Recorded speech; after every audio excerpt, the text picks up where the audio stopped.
Good morning, ladies and gents. Happy Monday.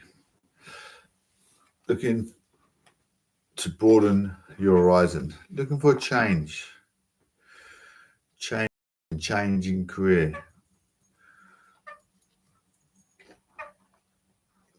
Why not start today? Why not begin today? Draw a new aspiration. What, where are you at now? Where would you like to get to? What would you like to achieve out of life? We all need to hold on to hope, don't we? Do something, go in a different direction. Anyway, module A328, Book 2. How do empires begin? Asian land empires, the Ottomans and Mughals, page 72. What Akbar was aiming at is not clear. Did he look upon the question purely as a political one, in his desire to evolve a common nationality? Did he want to force the different religions into one channel? Or was he religious in his motive and his quest? I do not know, but I am inclined to think that he was more of a statesman than a religious reformer. Whatever his object may have been, he actually proclaimed a new religion in Din Alaya, of which he himself was the head in religion, as in any other matters. His autocracy was to be unchallenged, and there was a lot of distinguished frustration and kissing the feet and the like. The new religion did not catch. All it did was to irritate the Muslims. Akbar was the very essence of authoritarianism, and yet it was interesting to speculate what his reaction to politically liberal ideas might have been. If there was to be liberty conscience, why not greater political freedom for the people? To science, he would certainly have been greatly attracted. Unhappily, these ideas, which were beginning to trouble some people in Europe then, were not current in India at the time, nor does there seem to have been any use of the printing press. And education was thus very limited. Indeed, you'll be amazed to learn that Akbar was illiterate. That is, he could not read or write, but nonetheless he was highly educated and was very fond of having books read to him. Under his orders, many Sanskrit books were translated into Persian. It is interesting to note that he issued orders forbidding the practice of sati by Hindu widows and also the practice of making prisoners of war slaves. Akbar died in October 1605 in his 64th year, after a reign of nearly 50 years. He lies buried into a beautiful mausoleum at Sikandar near Agra. Akbar's imperial has attained a firm place in South Asia's popular memory. If you're interested in pursuing the memory of empire further, we'll see if we can find the Bollywood films of Mughal-e-Azam 1960, the Jodha Akbar 2008, and the hugely popular Indian TV serial Jodha Akbar that aired from 2013 to 2015. You can find clips from these productions, some which are subtitled English online.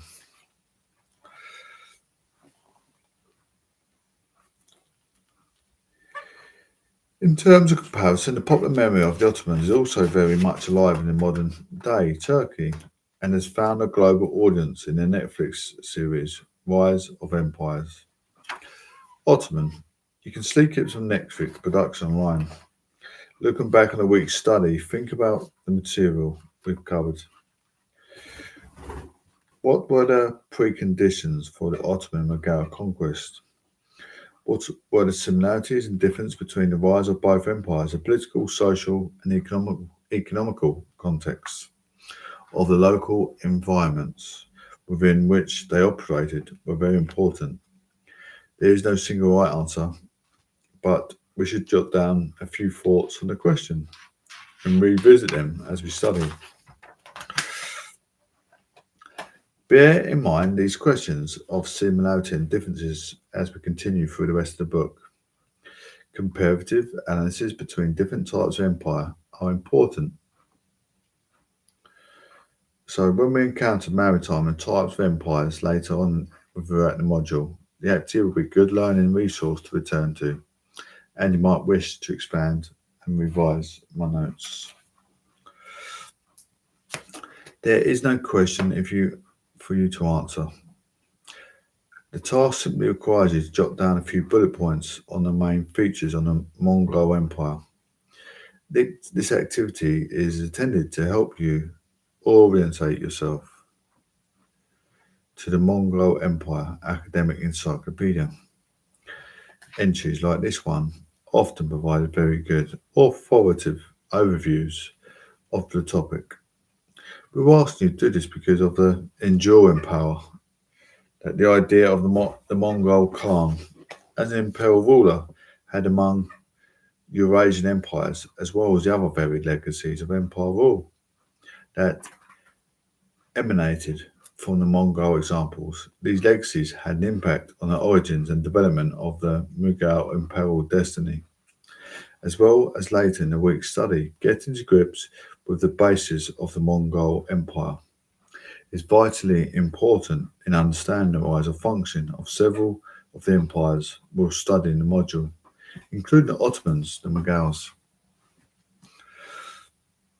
One reason for asking you to summarise the scholarly review on an academic book is writing review an academic piece of writing may be one of the options for later assessment in the module.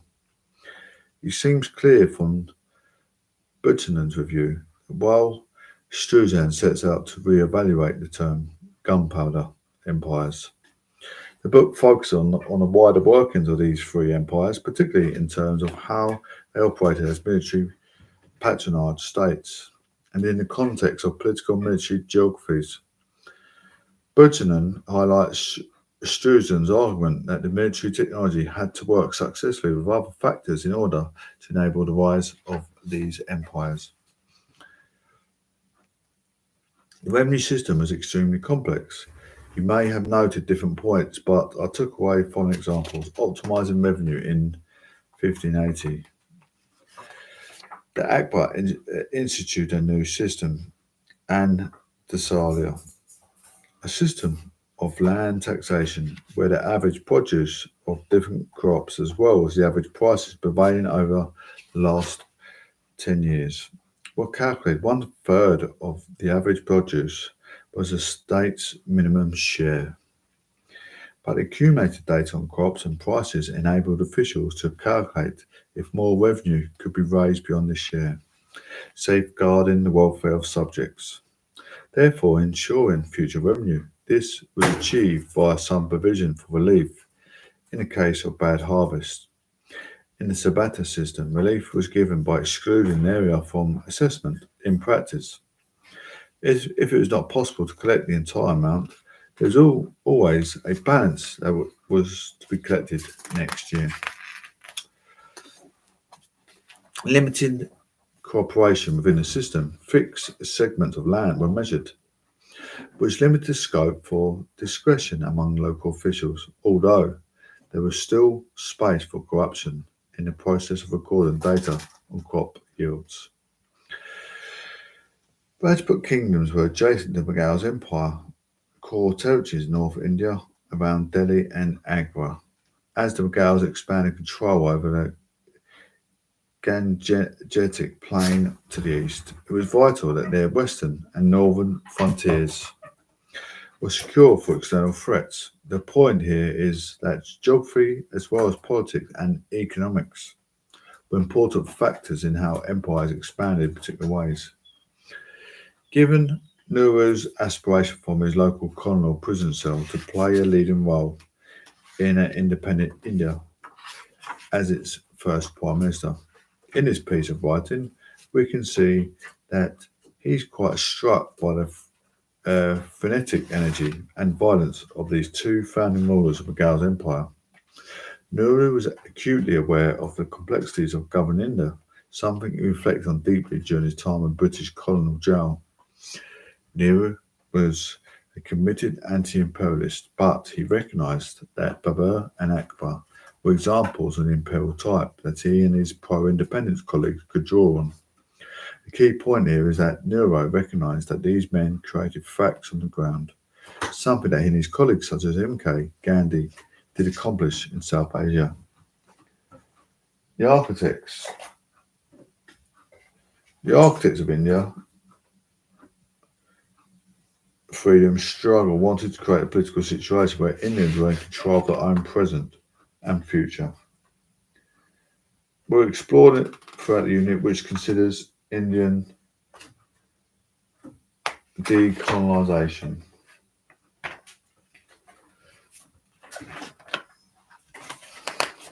Unit 5, Transoceanic Empires, Conquest and the Spanish in the Americas.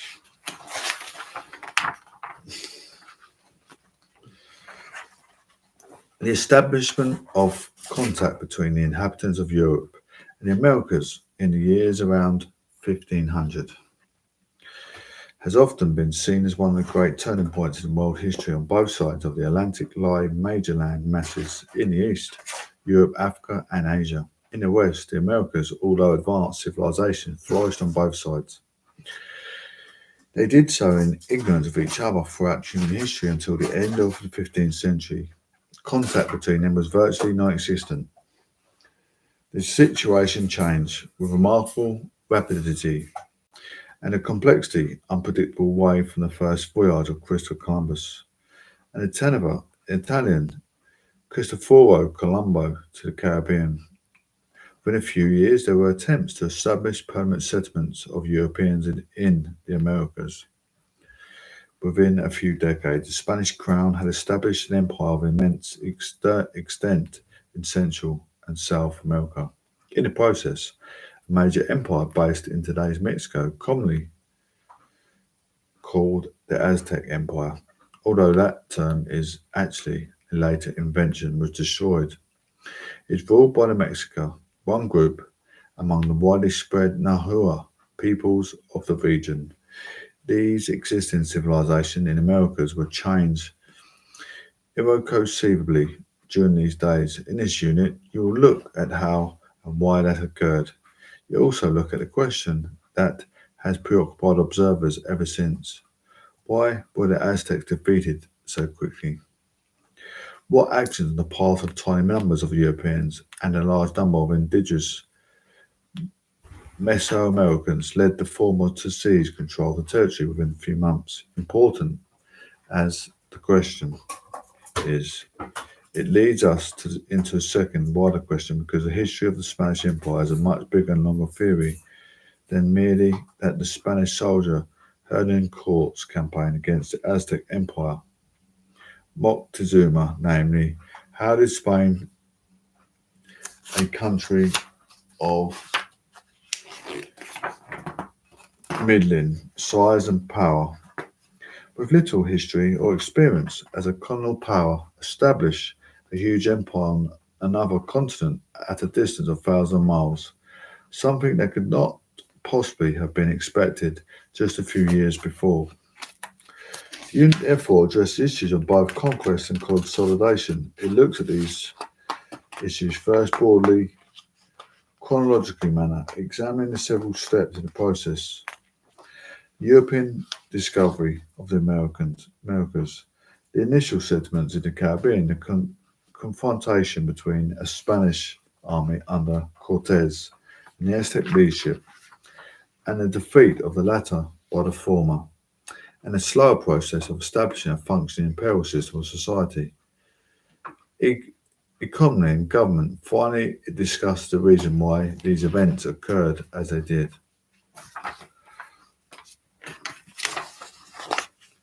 Western writers have often been described, the late medieval and the early modern period, as an age of discovery or an age of exploration, while there is undoubtedly a strong air of arrogance in the implication that the other parts of the world were merely waiting to be discovered by Europeans. It is certainly true that this period saw Europeans travelling much more extensively than previously. Within a few decades, Europeans' knowledge the world expanded hugely. These voyages were initially directed southwards and eastwards from Europe. Most notably, the Portuguese crown encouraged exploration and a trade south along the coast of Africa and then in the Indian Ocean. These voyages had the advantage of being able to remain close to land, simply following the coasts. This was helpful both for navigation and for resupplying with provisions. These ongoing maritime enterprises benefited from and sustained a process of technological development that increased the effectiveness of European sailing, both in terms of ship design and navigation. The main type of ship used in early transatlantic voyages was a caravel, a relatively small and maneuverable vessel, initially developed in Portugal in the mid 15th century. It was refined later in this century to reflect Northern European sail designs. Spain and Portugal, located where the Mediterranean meets the much more challenging waters in North Atlantic, drew on the maritime technologies of both seafaring environments. Furthermore, European advances in weaponry meant that they had high quality metal armour and weapons, including cannons and handheld firearms, none of which were available to the Aztecs. Whilst Portuguese voyagers were gradually establishing a viable link to South and East Asia by the coast of Africa and the Indian Ocean, the Genoese merchant Christopher Columbus famously proposed a different approach, basing his views on his reading as classical literature. Columbus believed that he could reach East Asia by travelling westward from Europe across open ocean and around the far side of the world. He sought support from the Portuguese for a voyage and would demonstrate this possibility but was turned down. The Portuguese rightly believed that he had vastly underestimated the size of the world and consequently the distance westwards to China.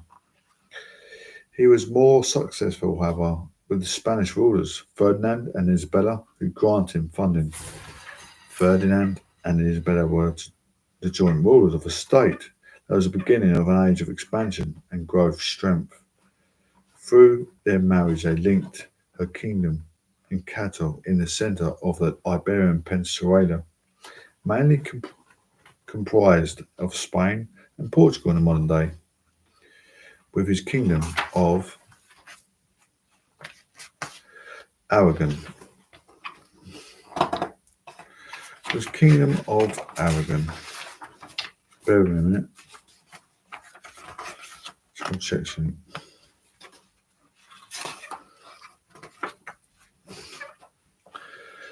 In 1492, the year which Columbus approached them, they had completed the conquest of Granada, the last remnant of territory ruled by Muslim rulers in Iberia. Jewish and Muslim inhabitants of the territory were forced to convert or were expelled. The Spanish of the late 15th century were accustomed to engaging in conquest, particularly the conquest of non-Christians, whom they regarded as morally inferior to themselves. As you will see, the power of Ferdinand and Isabella's descendants would develop spectacularly in the subsequent years.